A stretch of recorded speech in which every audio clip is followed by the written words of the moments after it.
Hello everyone, welcome to online class. Today we are studying about the one of the microscopic fungi which belongs to the Basidiomycota called as Puccinia. Students, Puccinia belongs to the classification kingdom Mycota, division Eumycota, subdivision Basidiomycota. Why it is kept under the Basidiomycota? Because this type of fungi which produce a basidiocarp, that is basidiospores are produced from the basidiocarp, so it is kept under the Basidiomycota. So here coming to the introduction part, it includes about 3,000 species in the world. These Puccinia species are 3,000 species are present. In that 147 species which are reported in India itself. In India itself, it is present 147. So it causes a rust disease, that is black stem rust of the wheat. Okay, so again it belongs to class Stylomycetes, order Rudinales, family Puccinaceae, genus Puccinia, species Graminis. Here it produces a telospores, iridospores, pycnospores, echiniospores, basidiospores. These are the 5 different types of spores which is produced by the Puccinia graminis to complete its life cycle. So it is kept under the class Stylomycetes, order Udinales, and the family Puccinaceae, genus Puccinia, and the species Graminis. Okay, here it is a it is a dihostic, means it needs a two host to complete its life cycle. Okay, so first one, it is an obligate parasite, right? Because it is only one parasite which is present in a single host.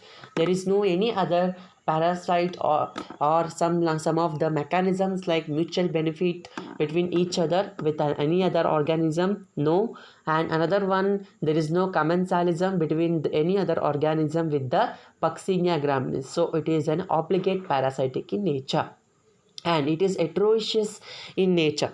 Heteroecious parasite, as we simply how to get to understand with this word means, autotrophs and heterotrophs. Autotrophs means what? The species, the organisms which have the capability to produce their own food with the help of the sunlight, we call as autotroph.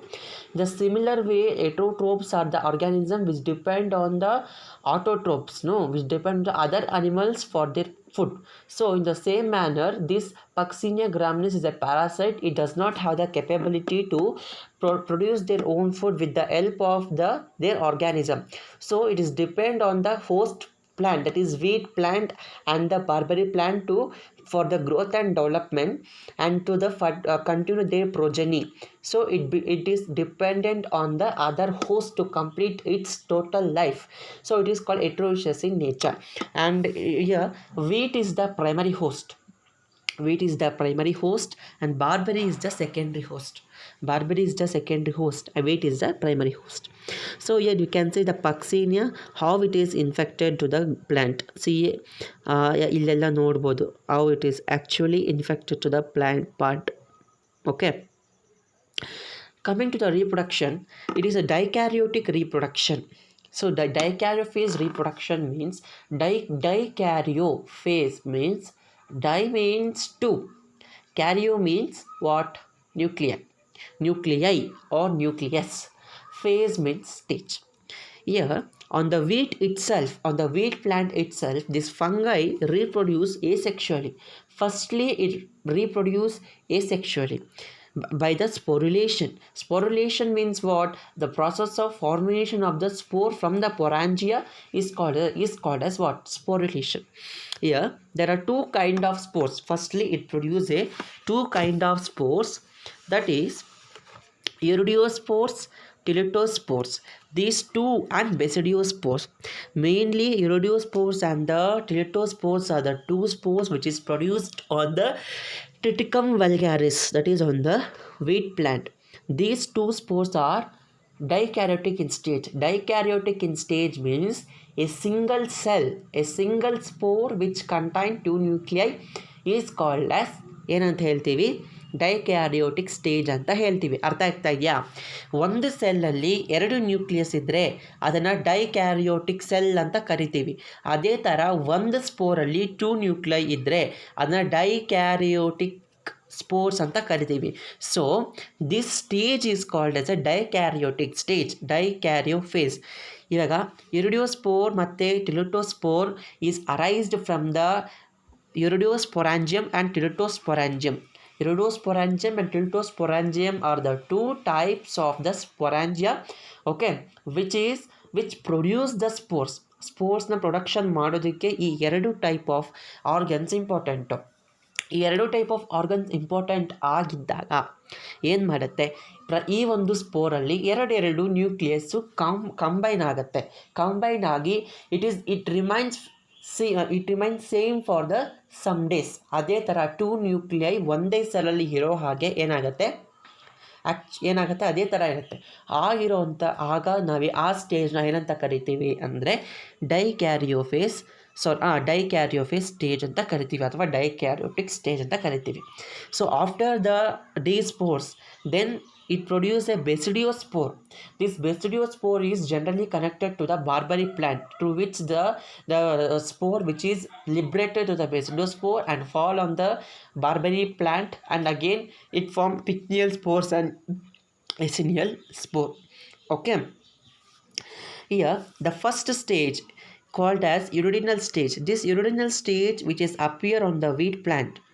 Okay, it appear on the wheat plant. It is also called red rust stage.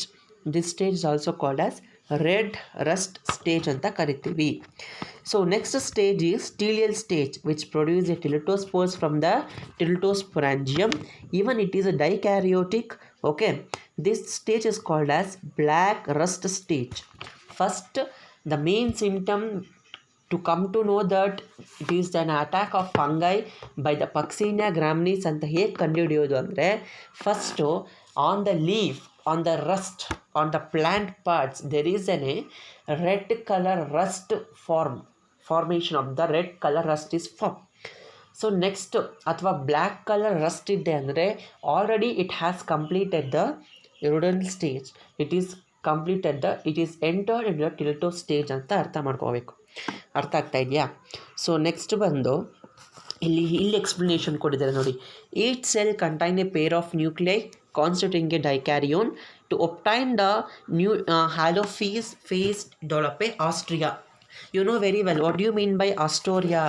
Astoria is a finger-like projection which is present in the host to suck the nutrition from the host, right?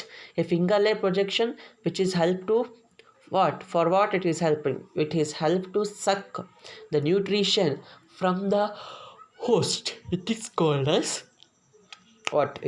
as Astoria ಅಂದರೆ ಅದಂತ ಹೇಳ್ತೀವಿ. For the growth and development, for the reproduction, for the formation of spores, it needs a nutrition. This nutrition is obtained from the host by the Astoria. Okay, so coming to the first stage, uridinal stage. The hyphae of this stage is dikaryotic mycelium. What do you mean by mycelium? A group of hyphae, okay, which constitute a mycelium. How the mycelium will be generally? The mycelium will be a thick blackish in color ಆಗಿರುತ್ತೆ mycelium. ಅದನ್ನು ನಾವು mycelium ಅಂತ ಕರಿತೀವಿ. ಓಕೆನಾ? The hyphae of this stage is dikaryotic mycelium. Means ಅಂದರೆ ಏನು ಅರ್ಥ ಇದು? Mycelium means dikaryotic means what? It has a 2 nuclei. Okay, aggregate near the surface of the infected organ to form a hyphal mass known as uradia. Uradia is formed. The dikaryotic mycelium which is aggregate ಅಂದರೆ ಒಂದಕ್ಕೊಂದು 2 nucleus ಒಂದಕ್ಕೊಂದು combine ಆಗಿರುತ್ತೆ, but it is not completely combine. 2 ಸೇರಿರುತ್ತೆ, fusion ಆಗಿರೋದಿಲ್ಲ, ಇನ್ನು karyokinesis ಆಗಿರೋದಿಲ್ಲ, ಬರೀ nuclear combination ಮಾತ್ರ ಆಗಿರುತ್ತೆ. So it is surface aggregated near the surface of the plant. Infected ಪ್ಲ್ಯಾಂಟಲ್ಲಿರುತ್ತೆ. These two dikaryotic mycelia which produce a hyphal mass known as uredia. Okay, at the tip of the each hyphae swell a single binucleate oval iridospore formed in a group called as Iridosaurus. What I told, a dikaryotic mycelia is present aggregated near the surface of the infected plant part and it produces a hyphal mass. ಆ ಒಂದು Eiffel mass ಏನು produce ಮಾಡುತ್ತೆ, ಆ ಪ್ರತಿಯೊಂದು Eiffel, each one of the hyphal mass is many hyphae. When you take the one hyphae, at the tip of each hyphae there will be a single binucleated oval iridospore. A single binucleated oval iridospore are present in the group. This is called as Iridinium or Iridosaurus. When they exert the pressure on the epidermis to liberate all the spores, regulate all the spores, called as a iridospores. This iridospores which is reddish in color, so thereby this stage is called red rust stage anta ಕರಿತೀವಿ. This stage is called as red rust stage. ಇಲ್ಲಿ ನೋಡಿದ್ರು, you can see the picture here. Clear ಆಗಿ ನೋಡಿ, red colour rust formation ಆಗಿದೆ ಅಲ್ವಾ on the wheat plant. So clearly you can see in the down. ಇಲ್ಲಿ ನೋಡಿದ್ರೆ ನಿಮಗೆ ಕ್ಲಿಯರಾಗಿ ಅರ್ಥ ಆಗುತ್ತೆ. ಇದೆಲ್ಲ ಸ್ಪೋರ್ಸ್. ಯಾವ ಥರ ಸ್ಪೋರ್ಸ್ ಇದು? It is a dikaryotic. Each hyphae of this stage is dikaryotic mycelium. These mycelium are aggregate near the surface of the infected part of the plant and these produce a hyphal mass called as iridospore. Each one of the hyphae, at the tip of the hyphae you can see a oval shaped single binucleate nuclei. Okay, binucleate oval shaped structure. It is present in the group because it produces a hyphal mass. hyphal mass ಅಲ್ಲಿ ಪ್ರತಿಯೊಂದು ಟಿಪ್ಪಲ್ಲಿ ಕೂಡ ಏನು ಹೇಳ್ತೀವಿ, ಬೈನ್ಯೂಕ್ಲಿಯೇಟೆಡ್ Oval shaped structure ಇದೆ. ಅದನ್ನು ನಾವು uredosorus ಅಂತ ಹೇಳ್ತೀವಿ. This uredosorus when it exert the pressure on the epidermis to liberate all the spores to form a rust, which is then it gives the iridospores. This iridospores is red rust in color. ಅಂದರೆ first stage reddish colour ಆಗಿ first formation ಆಗುತ್ತೆ ಅಂತ ಅರ್ಥ. ಓಕೆನಾ?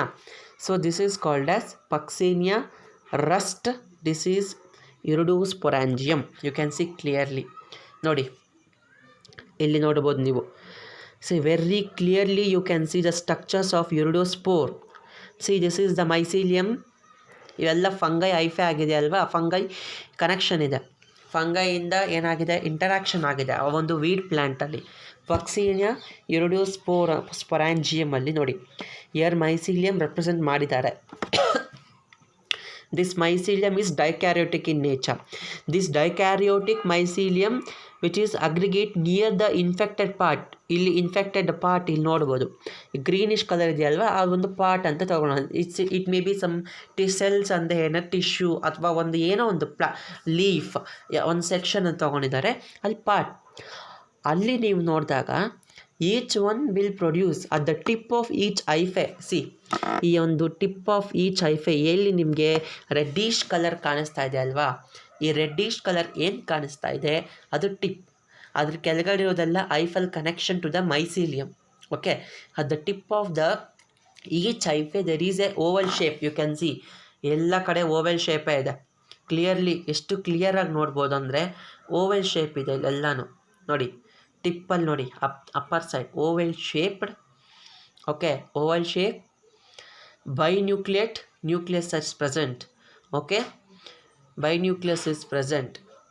When it exert the pressure to the epidermis, so ಇಲ್ಲಿದಂಥ ಎಪಿಡರ್ಮಿಸ್ಗೆ pressure exert ಮಾಡಿದಾಗ ಏನಾಗುತ್ತೆ, it will liberate all the iridospores.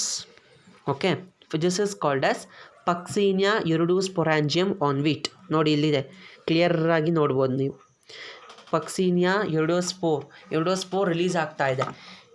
ಇದು ಎಪಿಡರ್ಮಿಸ್, ಕೆಳಗಡೆ ಇರೋವಂಥದ್ದು ಮೈಸೀಲಿಯಮ್, ಅದ್ರ ಮೇಲೆ ಇರುವಂಥದ್ದು ಬಂದು ಯುರೋಡೋಸ್ಪೊರಾಂಜಿಯಮ್. ಅದರ ಮೇಲೆ red colour spores which are coming out of the epidermis of the Triticum vulgaris is the uredospore. Clearly you can see. Okay, Puccinia iridosporangium on the wheat. See. Okay. So next one, how the iridospore is present.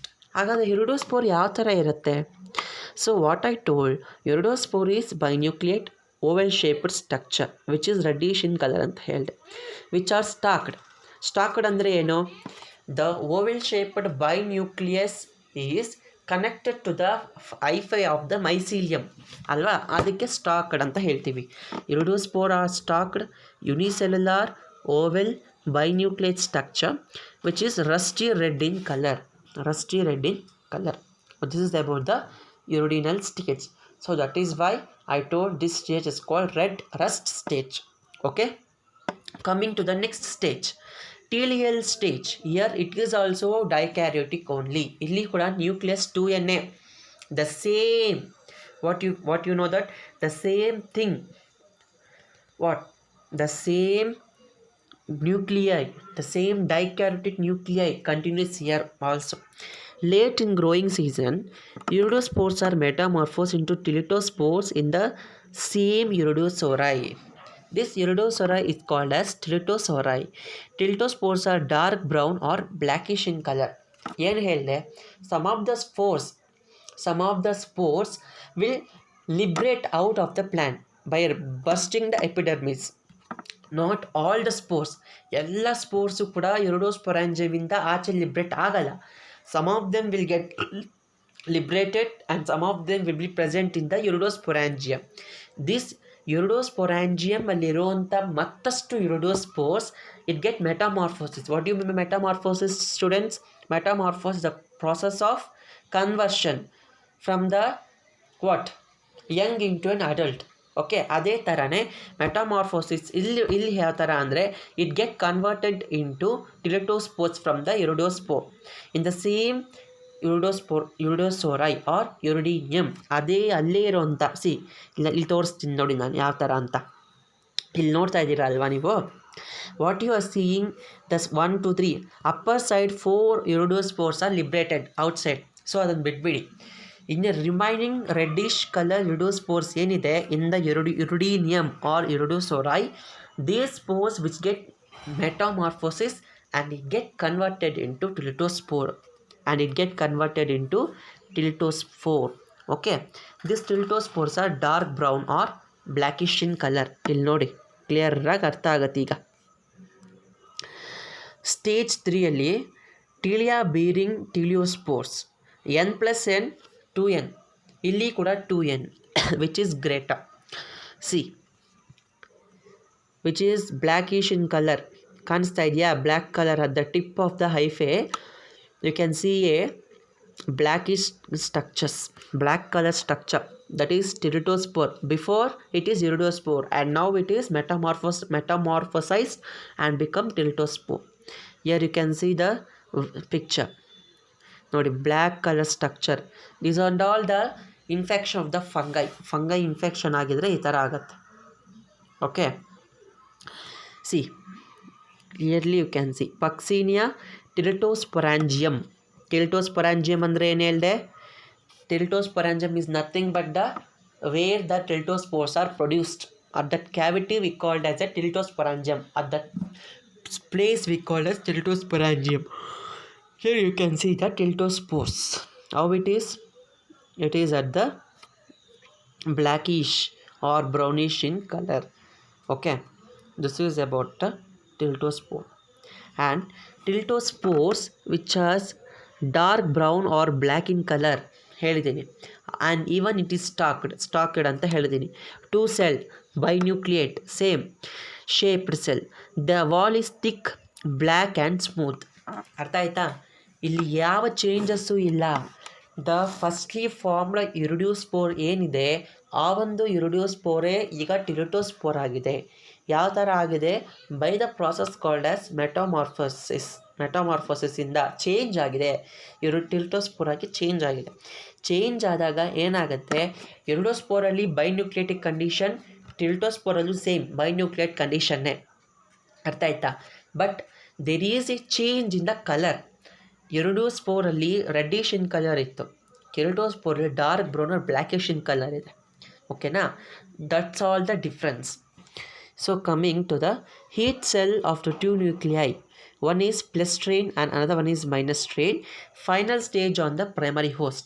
As the tiltospore mature, the nuclei in the each fuse to form diploid nucleus and process called as karyogamy. ನಾನು ಯಾಕೆ ಅವಾಗಲಿಂದ ಹೇಳ್ತಾ ಇದ್ದೆ dikaryotic stage ಅಂತ ಹೇಳಿದೆ, dikaryotic stage ಅಂತ ನಾನು ಯಾಕೆ ಆವಾಗಲಿಂದ ಹೇಳ್ತಾ ಇದ್ದೆ ಅಂದರೆ, ಇಷ್ಟೊತ್ತು two nuclei is present in only one cell, but this two nucleis are not fuse with each other. Fusion ಆಗಿರೋದಿಲ್ಲ, ಬಟ್ ಆದರೆ ಒಂದೇ ಸೆಲ್ಲಲ್ಲಿ ಎರಡು ನ್ಯೂಕ್ಲಿಯಸ್ ಹಾಗೇ ಇರುತ್ತೆ. As the teleutospore get matured, ಆಗೇನಾಗುತ್ತೆ, it fuse to each other. ಇಲ್ಲಿ ಹೇಳಿದ್ದಾರೆ ನೋಡಿ, ಟೂ ನ್ಯೂಕ್ಲಿಯಸ್ ಇರೋದ್ರಿಂದ ಒಂದು ಸೆಲ್ಲಲ್ಲಿ ಒನ್ ಆಫ್ ದ ನ್ಯೂಕ್ಲಿಯಗೆ ಪ್ಲಸ್ ಅಂತ ಕೊಟ್ಟರೆ ಅನದರ್ ಒನ್ ನ್ಯೂಕ್ಲಿಯಗೆ ಮೈನಸ್ ಅಂತ ಹಾಕಬೇಕು. ಯಾಕೆ ಅಂದರೆ always the opposite signs will get attracted ಅಲ್ವಾ.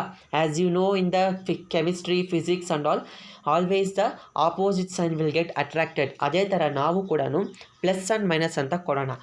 when we give the plus and minus to the one of each cell and they get attracted with each other and they get fusion ಆಗಿಬಿಡುತ್ತಾಗ ಆಗೇನಾಗುತ್ತೆ, complete karyogamy now it has happen on the maturation of the teleutospore ಈಗ matured ಆಗಿ ಈಗ complete karyokinesis ಆಗಿದೆ.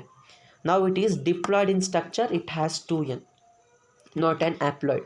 Okay, so germination of tiltospore, now it completes the half of the life cycle on the wheat plant. On the Triticum vulgaris, it completes its complete life cycle. Now it starts the life cycle on the barberry plant.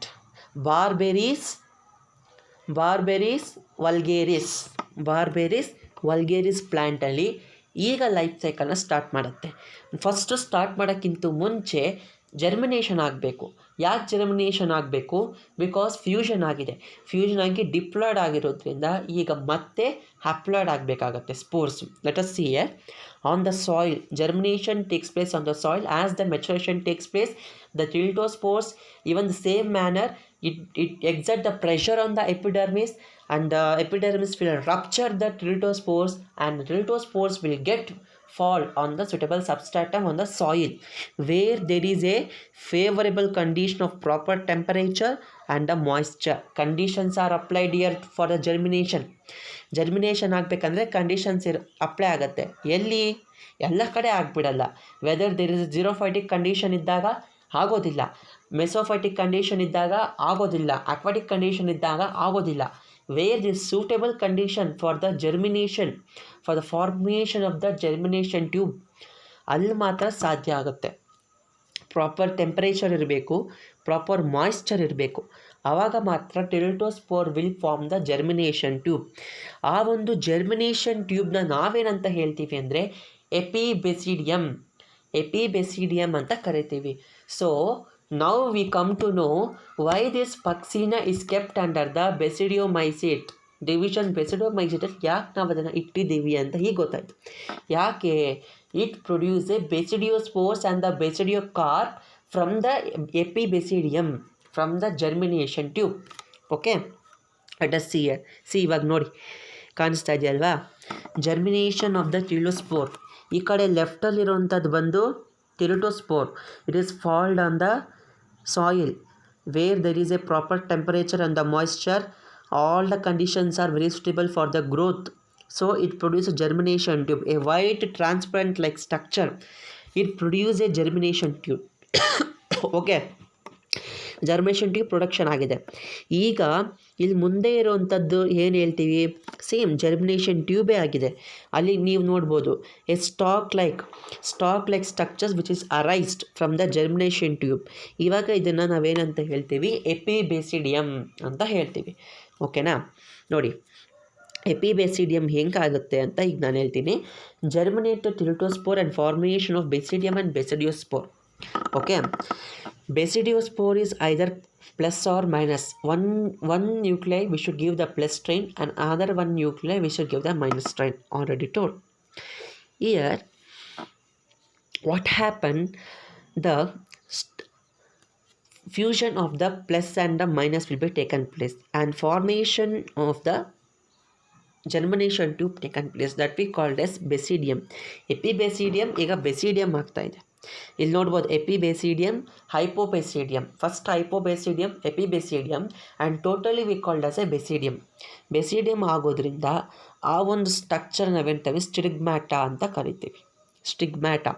ಇಲ್ಲಿ ನೋಡ್ರಪ್ಪ, ಯಾಕೆ ಕನ್ಫ್ಯೂಷನ್ನು? Basidiospores, how the basidiospores are form? Same, ಅದು ಕೂಡ similar, where plus and minus of the each nuclei will get attracted and it get what? Produce a spore. This spore is called as a basidiospore. Basidiospore germinate on the upper epidermis of the barberry leaf and produce a pycnosporangium. Now the basidiospore stages get completed completely. It enter to the pycnospores. It gets started producing a pycnial spores. Pycnial ಸ್ಪೋರ್ಸ್ನ production ಮಾಡೋದಕ್ಕೆ start ಆಗಿದೆ. ಈಗ ಬೆಸಿಡಿಯೋಸ್ಪೋರ್ಸ್ ನೋಡಿ, plus ಇದು. ಇಲ್ಲಿ basidium, ಇವು ಟೋಟಲ್ನ basidium ಅಂತೀವಿ, ಈ ಒಂದು ಪಾರ್ಟ್ನ ಸ್ಟಿಗ್ಮ್ಯಾಟಾ ಅಂತ ಕರಿತೀವಿ.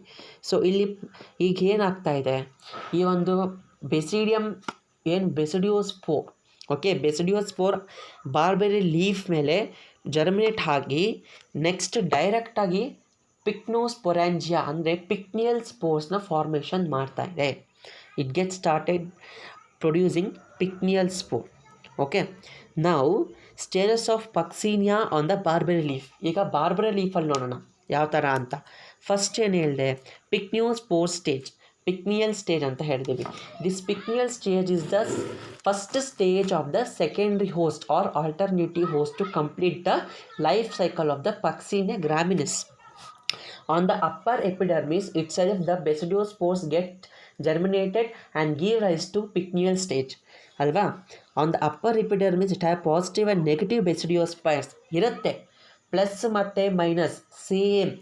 ಆವೆರಡು ನ್ಯೂಕ್ಲಿಯರ್ ಟಿಲ್ಟೋಸ್ಪೋರಲ್ಲಿರುವಂಥ ಎರಡು ನ್ಯೂಕ್ಲಿಯರ್ ಏನು ಫ್ಯೂಷನ್ ಆಗಿದೆಯೋ ಅದು ಮತ್ತೆ ಹಾಗೆ ಬರುತ್ತೆ ಇಲ್ಲಿ ಬೆಸಿಡಿಯೋಸ್ಪೋರ್ಸಲ್ಲಿ. ಬೆಸಿಡಿಯೋಸ್ಪೋರ್ಸಲ್ಲಿ ಮತ್ತೆ ಒಂದು ಪ್ಲಸ್ ಮತ್ತು ಮೈನಸ್ ಆಗುತ್ತೆ. Again it get separated, positive ಮತ್ತು ನೆಗೆಟಿವ್ ಹಾಗೆ ಮತ್ತೆ ಸಪ್ರೇಟ್ ಆಗುತ್ತೆ.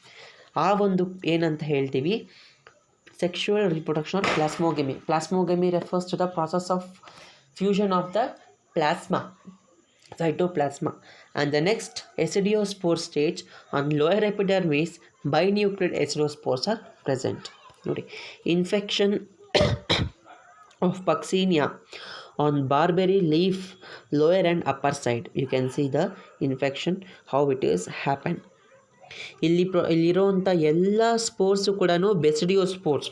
ಆ ಒಂದು ಬೆಸಿಡಿಯೋಸ್ಪೋರ್ಸು ಅಪ್ಪರ್ ಸೈಡಲ್ಲಿರೋದೆಲ್ಲ ಬೆಸಿಡಿಯೋಸ್ಪೋರ್ಸು, ಲೋಯರ್ ಸೈಡಲ್ಲಿರೋದು ಕೂಡ ಬೆಸಿಡಿಯೋಸ್ಪೋರ್ಸೇ.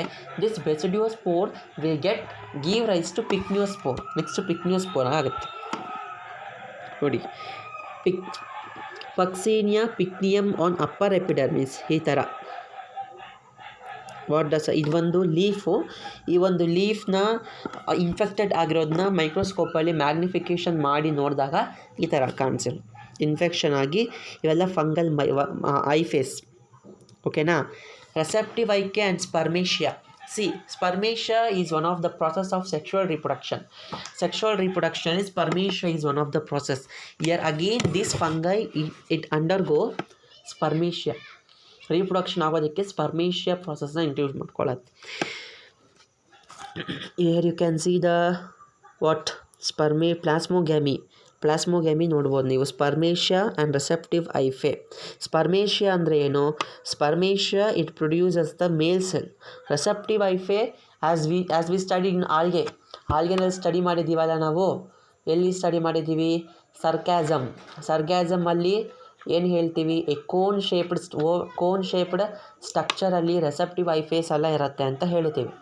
ಸಿಮಿಲರ್ ಆಗಿ ಇಲ್ಲಿ ಕೂಡ receptive hyphaes are present. Okay, development of aecidiocarp. Here the ಎಸಿಡಿಯೋಕಾರ್ಪ್ first upper side infection ಆಗುತ್ತೆ.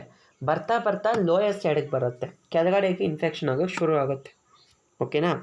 ಇಲ್ಲಿ ನೋಡ್ಬೋದು development of aecidiospores. When the aecidias bearing N+N dikaryotic stage. ನೋಡಿ ಅವು clearly you can see the nuclear ಎಲ್ಲ ಕ್ಲಿಯರಾಗಿ ನೋಡ್ಬೋದು ನೀವು. Structures clearly you can see spores structures ಎಲ್ಲ ಕ್ಲಿಯರಾಗಿ ಕಾಣಿಸುತ್ತೆ. The aeciospores infect the primary host. It produced under alternate host which infect the primary host. ಮತ್ತೆ ಲೈಫ್ ಸೈಕಲ್ ಕಂಟಿನ್ಯೂ ಆಗುತ್ತೆ.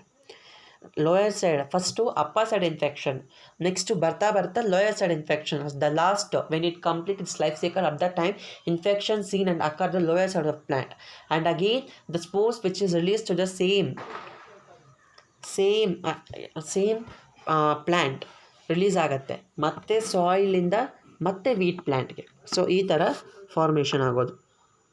ಎಸ್ನಿಯೋಸ್ಪೋರ್ಸ್ ಯಾವ ಥರ ಇರುತ್ತೆ? They are roundish in colour, yellowish in colour, unicellular, binucleate, thick walled, 6 germ pores germinate on the wheat plant. Basidiospores germinate ಆಗಿ barberry ಪ್ಲ್ಯಾಂಟಲ್ಲಿ production ಆದರೆ, ಈ ಒಂದು ಎಕ್ನಿಯೋಸ್ಪೋರ್ ಎಸಿನಲ್ spores ಏನಂತ ಹೇಳ್ತೀವಿ, ಇದು ಮತ್ತೆ ಸ್ಪೋರು ಜರ್ಮಿನೇಟ್ ಆಗೋದು ಮತ್ತು ವೀಟ್ ಪ್ಲ್ಯಾಂಟ್ ಮೇಲೆ ರಿಲೀಸ್ ಆಗುತ್ತೆ. But germination takes place on the Triticum vulgaris only. Okay, here it is also bikaryotic. Puccinia, a polymorphic fungi. What do you mean by polymorphism? Polymorphism ಅಂದರೆ generally various type of spores produced during the life cycle according to host life cycle and the climatic condition. ಈಗ climatic condition ಅಂತ ತಗೊತೀವಿ. When you take the climatic condition, first on the wheat plant ಇಂದ it completes the first 2 stages, that is irido stage and tilto stage ನ complete ಮಾಡಿದ ತಕ್ಷಣ on the it produces a germination tube, right? For the production of germination tube it needs a proper climatic condition, moisture, temperature ಯಾವುದಾದ್ರೂ ಇದ್ದರೆ ಮಾತ್ರನೇ next ಅದು barberry ಪ್ಲ್ಯಾಂಟಲ್ಲಿ basidiospore, pycniospore, aecial spore production ಆಗಿ complete ಮಾಡುತ್ತೆ life ಸೈಕಲ್ನ. ಒಂದು ವೇಳೆ there is no suitable climatic condition as seen for the germination of the basidiospores ಅಂದರೆ, so there stops the life cycle of the Puccinia graminis, ಅಲ್ಲಿಯೇ ನಿಂತೋಗ್ಬಿಡುತ್ತೆ. ಅರ್ಥ ಆಯ್ತಾ? ಈಗ ಬರೋಣ ಸೆಕೆಂಡ್ ಬಾರ್ಬರಿ ಪ್ಲ್ಯಾಂಟಲ್ಲಿ ಬರೋಣ. ಪಿಕ್ನಿಯೋಸ್ಪೋರ್ಸ್ ಪ್ರೊಡಕ್ಷನ್ ಮಾಡಿ ಅನಂತರ ಎಸಿನಿಯೋಸ್ಪೋರ್ಸ್ ಪ್ರೊಡಕ್ಷನ್ ಮಾಡುತ್ತೆ. ಎಕ್ನಿಯೋಸ್ಪೋರ್ಸ್ ಪ್ರೊಡಕ್ಷನ್ ಮಾಡಿದ್ದು ಆದಮೇಲೆ ಮತ್ತೆ ರಪ್ಚರ್ ಆಗಿ ಸಾಯಿಲ್ ಮೇಲೆ ಬೀಳುತ್ತೆ. ಮತ್ತು ಅದು ಜರ್ಮಿನೇಷನ್ ಆಗಬೇಕಾಗಿರೋದು ವೀಟ್ ಪ್ಲ್ಯಾಂಟಲ್ಲೇ ಜರ್ಮಿನೇಷನ್ ಆಗುತ್ತೆ. ಅಲ್ಲಿ ಕೂಡ ಪ್ರಾಪರ್ ಕ್ಲೈಮ್ಯಾಟಿಕ್ ಕಂಡೀಷನ್ಸ್ ಇದ್ದರೆ ಮಾತ್ರ, ಇಲ್ಲ ಅಂದರೆ ಆಗೋದಿಲ್ಲ. If there is a excess of rain, no germination takes place. If there is a excess of humidity, temperature, nothing, all should be equal perfectly. ಆಗಿದ್ದಾಗ ಮಾತ್ರ ಜರ್ಮಿನೇಷನ್ ಆಗುತ್ತೆ. ಜರ್ಮಿನೇಷನ್ ಆದಾಗ ಮಾತ್ರ ಮತ್ತೆ ಲೈಫ್ ಸೈಕಲ್ ಸ್ಟಾರ್ಟ್ ಆಗುತ್ತೆ. So Puccinia graminis is what? It is a polymorphic fungi. Okay, ಇಲ್ಲಿ ನೋಡಿ life cycle ಇಷ್ಟು ಕ್ಲಿಯರಾಗಿ ಅರ್ಥ ಆಗುತ್ತೆ. ಇಯರ್ ಫಸ್ಟು ಪಕ್ಸಿನಿಯಾ ಎಲ್ಲಿಂದ ಬರೋಣ? ಇಲ್ಲಿ ಬರೋಣ. ನಾವು ಐ ಸ್ಟಾರ್ಟ್ ಫ್ರಮ್ ದ ಎಸಿನಿಯೋಸ್ಪೋರ್ಸ್ನ ಸ್ಟಾರ್ಟ್ ಮಾಡ್ಕೊತೀನಿ, ನಿಮ್ಗೆ ಕ್ಲಿಯರಾಗಿ ಅರ್ಥ ಆಗುತ್ತೆ. See the germination of aeciniospore on the wheat plant ಎಲ್ಲಿ ಆಗುತ್ತೆ? ವೀಟ್ ಪ್ಲ್ಯಾಂಟಲ್ಲಿ ಏನಾಗುತ್ತೆ? ಜರ್ಮಿನೇಷನ್ ಆಗುತ್ತೆ. ಯಾವ ಸ್ಪೋರು? ಎಸಿನಿಯಲ್ ಸ್ಪೋರು ಎಲ್ಲಿತ್ತು? ಬಾರ್ಬರಿ ಪ್ಲ್ಯಾಂಟಲ್ಲಿತ್ತು. ಬಾರ್ಬರಿ ಪ್ಲ್ಯಾಂಟಿಂದ ರಪ್ಚರ್ ಆಗಿ ಸಾಯಿಲ್ ಮೇಲೆ ಬಿದ್ದು ಅನಂತರ ಮತ್ತೆ ಅದು ಏನು ವೀಟ್ ಪ್ಲ್ಯಾಂಟಲ್ಲಿ ಬಂದರೆ ಮಾತ್ರ ಜರ್ಮಿನೇಷನ್ ಆಗೋದು. ವೀಟ್ ಪ್ಲ್ಯಾಂಟಲ್ಲಿ ಜರ್ಮಿನೇಟ್ ಆಗಿ ಫಸ್ಟ್ ಸ್ಟೇಜ್ ಪ್ರೊಡಕ್ಷನ್ ಮಾಡುತ್ತೆ. ಯಾವ ಸ್ಟೇಜು? ಯುರಿನಲ್ ಸ್ಟೇಜ್ ಬಂದಾಗ ಯಾವ ಥರ ಇರುತ್ತೆ? ಸ್ಪೋರ್ಸು ರೆಡ್ ಕಲರ್ ಇರುತ್ತೆ. ರೆಡ್ ಕಲರ್ ಇಂಡಿಕೇಷನ್ ಇದ್ದರೆ ಯುರಿನಲ್ ಸ್ಟೇಜ್. ಅನಂತರ ಏನಾಗುತ್ತೆ? ಯುರಿನಲ್ ಸ್ಟೇಜಿಂದ ಏನಾಗುತ್ತೆ? ಮೆಟಾಮಾರ್ಫೋಸಿಸ್ ಆಗಿ ಟಿಲೋ ಸ್ಟೇಜ್ ಆಗುತ್ತೆ. ಟಿಲೋ ಸ್ಪೋರ್ಸ್ ಆದಾಗ black or brownish rust colour formation ಆಗುತ್ತೆ. ಆ ಬ್ರೌನಿಶ್ ರೆಸ್ಟ್ ಫಾರ್ಮೇಷನ್ ಆದ ನಂತರ ಏನಾಗುತ್ತೆ? ಫ್ಯೂಷನ್ ಆಗುತ್ತಲ್ವಾ ನ್ಯೂಕ್ಲಿಯಸ್ಸು. ಡೈಕ್ಯಾರಿಯೋಟಿಕ್ ಸೆಲ್ ಇದ್ದಿದ್ದೀಗ ಡೈಕ್ಯಾರಿಯೋಟಿಕ್ ನ್ಯೂಕ್ಲಿಯಸ್ ಆಗಿಬಿಡುತ್ತೆ, ಅಂದರೆ ಕ್ಯಾರಿಯೋಗೆಮಿ ಪ್ರಾಸೆಸ್ ಕಂಪ್ಲೀಟ್ ಆಗುತ್ತೆ ಅಲ್ಲಿಗೆ. ಅನಂತರ ಏನಾಗುತ್ತೆ, formation of the basidiocarp. Basidiocarp formation ಆಗಿ ಪ್ಲಸ್ ಆ್ಯಂಡ್ ಮೈನಸ್ ಇರುವಂಥ 2 ಸೆಲ್ ಮತ್ತು ಪಿಕ್ನಿಯೋಸ್ಪೋರ್ ಆಗುತ್ತೆ. ಪಿಕ್ನಿಯೋಸ್ಪೋರಿಂದ ನೆಕ್ಸ್ಟ್ ಏನಾಗುತ್ತೆ, basidiocarp. From the basidiocarp you can see here spermatia ಮತ್ತು ರಿಸೆಪ್ಟಿವ್ ಐಫೇಸಿಂದ ಎಸಿನ್ಯೂಲ್ ಸ್ಪೋರ್ಸ್ ಫಾರ್ಮೇಷನ್ ಆಗುತ್ತೆ. ಎಸಿನ್ಯೂಲ್ ಸ್ಪೋರ್ ಫಾರ್ಮೇಷನ್ ಆಗಿ ಅನಂತರ ಮತ್ತೆ ವೀಟ್ ಪ್ಲ್ಯಾಂಟಿಗೆ ಬಂದರೆ ವೀಟ್ ಪ್ಲ್ಯಾಂಟಿಂದ ಮತ್ತೆ ಯುರಿನಲ್ ಸ್ಟೇಜ್, ಅನಂತರ telio stage, basidio stage, pycnio stage, aecio stage and again ಇದೇ ಥರ ಸರ್ಕಲ್ ಆಗ್ತಾ ಇರುತ್ತೆ. This is the life cycle of the Puccinia life cycle. ನೋಡಿ ಇಲ್ಲಿ ನೋಡಿ, ಫಸ್ಟು ಹ್ಯುರಿಡಿನಿಯಮ್ ಸ್ಟೇಜಿಂದ ತೊಗೊತೀನಿ. ಈಗ ಹ್ಯುರಿಡಿನಿಯಮ್ ಸ್ಟೇಜಿಂದ ತೊಗೊಂಡ್ರೆ ಮೆಚ್ಯೂರ್ಡ್ ಆಗಿ ಮೆಟಾಮಾರ್ಫೋಸಿಸ್ ಆಗಿ ಟಿಲಿಯೋ ಸ್ಟೇಜ್ ಆಗುತ್ತೆ. ಟಿಲಿಯೋ ಸ್ಟೇಜಲ್ಲಿ ಮತ್ತೆ ಮೆಚುರೇಷನ್ ಆಗಿ ಕ್ಯಾರಿಯೋಗೆಮಿ ಆಗುತ್ತೆ. ಕ್ಯಾರಿಯೋಗೆಮಿ ಆದಾಗ ನೆಕ್ಸ್ಟ್ ಏನಾಗುತ್ತೆ, ಬೆಸಿಡಿಯೋಸ್ಪೋರ್ ಫಾರ್ಮೇಷನ್ ಆಗುತ್ತೆ. ಇಲ್ಲಿ ನಾನು ಹೇಳಿದೆ epibasidium, a stalk like structure which is present on the germination tube ಅಂತ, ದಟ್ ಈಸ್ ಎಪಿಬೆಸಿಡಿಯಮ್. ಅಲ್ಲಿ ಎಪಿಬೆಸಿಡಿಯಮ್ ಎಷ್ಟಾದರೂ ಎಪಿಬೆಸಿಡಿಯಮ್ ಇಲ್ಲಿ ಒಂದಕ್ಕೆ ನಾವು ಪ್ಲಸ್ ಸ್ಟ್ರೈನ್, ಇನ್ನೊಂದಕ್ಕೆ ಮೈನಸ್ ಸ್ಟ್ರೈನ್ ಅಂತ ಕೊಡ್ತೀವಿ. ಪ್ಲಸ್ ಸ್ಟ್ರೈನ್ ಮತ್ತು ಮೈನಸ್ ಸ್ಟ್ರೈನಲ್ಲಿ ನ್ಯೂಕ್ಲಿಯಸಸ್ ಬಂದಾಗ ಆಗೇನಾಗುತ್ತೆ, ಬೆಸಿಡಿಯೋಸ್ಪೋರ್ ಫಾರ್ಮೇಷನ್ ಆಗುತ್ತೆ. ಬೆಸಿಡಿಯೋಸ್ಪೋರ್ ಫಾರ್ಮೇಷನ್ ಆಗಿ ಆಲ್ಟರ್ನೇಟ್ ಹೋಸ್ಟ್ ಬಾರ್ಬೆರಿ ಪ್ಲ್ಯಾಂಟ್ಗೆ ಹೋಗುತ್ತೆ. ಬಾರ್ಬೆರೀಸ್ ಟ್ರಿಟಿಸೀನಾ ಅಲ್ವಾ, ಅವ್ರ ಬಾರ್ಬೆರೀಸ್ ವಲ್ಗೇರಿಸ್ ಅಂತ ಕರಿತೀವಿ. ಬಾರ್ಬೆರೀಸ್ ವಲ್ಗೇರಿಸಲ್ಲಿ ಬಂದಾಗ ಅಲ್ಲೇನಾಗುತ್ತೆ, ಪಿಕ್ನಿಯಲ್ ಸ್ಟೇಜ್ ಫಾರ್ಮೇಷನ್ ಆಗುತ್ತೆ. ಪಿಕ್ನಿಯಲ್ ಸ್ಟೇಜ್ ಫಾರ್ಮೇಷನ್ ಆಗಿ ಪಿಕ್ನಿಯಲ್ ಮತ್ತು spermatia by the process spermatia and receptive ಐಫೆನಲ್ಲಿ ಏನಾಗುತ್ತೆ, ಎಸಿನಿಯಲ್ ಸ್ಪೋರ್ಸ್ ಫಾರ್ಮೇಷನ್ ಆಗುತ್ತೆ. ಎಸಿನಿಯಲ್ ಸ್ಪೋರ್ಸ್ ಫಾರ್ಮೇಷನ್ ಆಗೋದು ಎಲ್ಲಿ, ಲೋಯರ್ ಸೈಡ್. ಇದು ನೆನ್ಪಿಟ್ಕೋಬೇಕಾಗಿರೋದು ಇಲ್ಲಿ. ಫಸ್ಟ್ ಸ್ಟೇಜಲ್ಲಿ ಏನು ಹೇಳ್ತೀವಿ, ಅಪ್ಪರ್ ಎಪಿಡರ್ಮಿಸಲ್ಲಿ ಇನ್ಫೆಕ್ಷನ್ ಆಗೋದು ಪಿಕ್ನಿಯಲ್ ಸ್ಪೋರ್. ಅನಂತರ ರಿಸೆಪ್ಟಿವ್ ಐಫೆ ಮತ್ತು ಸ್ಪರ್ಮೇಷಿಯಾ ಜೊತೆಗೆ ಬಂದಾಗ ಲೋಯರ್ ಸೈಡಲ್ಲಿ ಇನ್ಫೆಕ್ಷನ್ ಆಗುತ್ತೆ. ಹೆಂಗೆ ಲೋಯರ್ ಸೈಡಲ್ಲಿ ಇನ್ಫೆಕ್ಷನ್ ಆಗುತ್ತೆ ಅಂದರೆ, the fungi which is it has many hyphal mat mycelium throughout the plant ಇರೋದ್ರಿಂದ ಲೋಯರ್ ಸೈಡಲ್ಲಿ ಇನ್ಫೆಕ್ಷನ್ ಆಗುತ್ತೆ. ಲೋಯರ್ ಸೈಡಲ್ಲಿ ಇನ್ಫೆಕ್ಷನ್ ಆಗಿ ಅನಂತರ ನೆಕ್ಸ್ಟ್ ಅದು ವೀಟ್ ಪ್ಲ್ಯಾಂಟ್ ಮೇಲೆ ಬಂದು ಬಿದ್ದಾಗ ಹಾಗೇನಾಗುತ್ತೆ, ಜರ್ಮಿನೇಷನ್ ಆಗಿ then it get converted into uredial stage. Okay, this is how the life cycle completes of the Puccinia life cycle ಈ ಥರ ಕಂಪ್ಲೀಟ್ ಆಗುತ್ತೆ. Okay, so thank you for watching videos. If you have any doubts you can ask in the comments.